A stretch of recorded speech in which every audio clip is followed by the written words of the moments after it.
There is certainly time for teams to make a deal. 3 o'clock Eastern time tomorrow afternoon. Certainly, though, teams have been proactive in the weeks leading up to tomorrow's deadline. So we're going to ask you, Craig Button, to list it now. How have teams positioned themselves for the rest of the way, the future, not just the stretch drive, but teams that were sellers, looking ahead to the future now. Yeah, and that leads me right to team number 5, which is the Calgary Flames. I mean, they were very clear on what their path was going to be. If they couldn't re-sign their unrestricted free agents, they were going to get a return on them. They were going to get prospects and draft picks, and that's exactly what Craig Conroy did. And so you start to look at trying to get a return for some of those players. That's where you want to set yourself up for the future. That's exactly what Craig Conroy did. At number 4, the Vegas Golden Knights.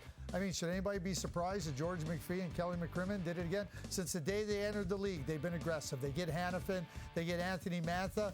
They're not going to rest on their laurels, and that laurel was the Stanley Cup last year. At number 3, the Winnipeg Jets. The fantastic work of Kevin Shovel-Dayoff. We can look at Sean Monahan, I was great, but it goes long before that. It goes to the trade for Pierre-Luc Dubois and getting those 3 players. Niederreiter, Nemestikov last year, real significant push for his team. The Edmonton Oilers at number 2. For 40 games, this team has been outstanding defensively, outstanding offensively. An incredible team on the ice. Now they go get Henrique, they get Carrick. I think that exactly what they needed was some more depth up front. And then the Colorado Avalanche. You consider that they needed a second-line center. Ryan Johansson didn't work. They were bold. Bowen Byram's a really good player. They get Casey Middlestad. He gets to play behind Nathan McKinnon. Sean Walker ostensibly just replaces Bowen Byram on the right side, a little bit older, but for a team that's really looking, they get Brandon Duhaime on this Thursday.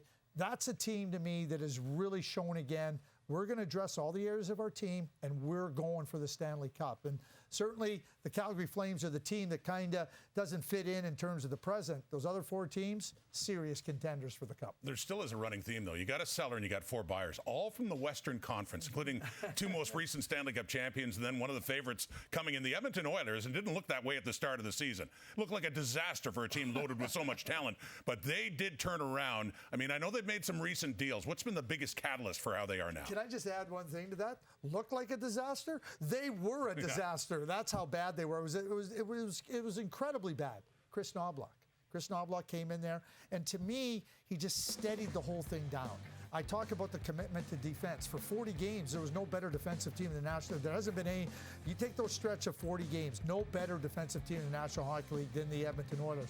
And getting players settled in and that sense of calm and purpose behind the bench, it seemed that before Chris got there, things weren't going right. They'd start chasing the game, and they weren't getting rewarded. Oh, we're going to chase even more, and then it just created more vulnerability.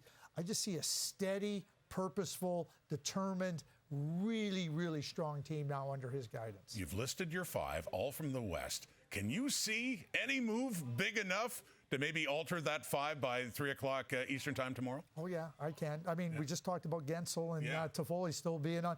And if you look at the boldness of the Colorado Avalanche and you think about, did anybody think there'd be a 1-for-1 blockbuster deal, Middlestat for Bowen Byram? That's where the creativity of managers come in, the boldness of managers to look at it. There's some teams like the Buffalo Sabres out there that aren't going to be in the playoffs, and maybe they're looking to retool a little bit earlier. Ottawa Senators. So, yeah, I think teams are looking and going, hey, can we better our lot come playoff time with a move or 2? And I think there's still some out there.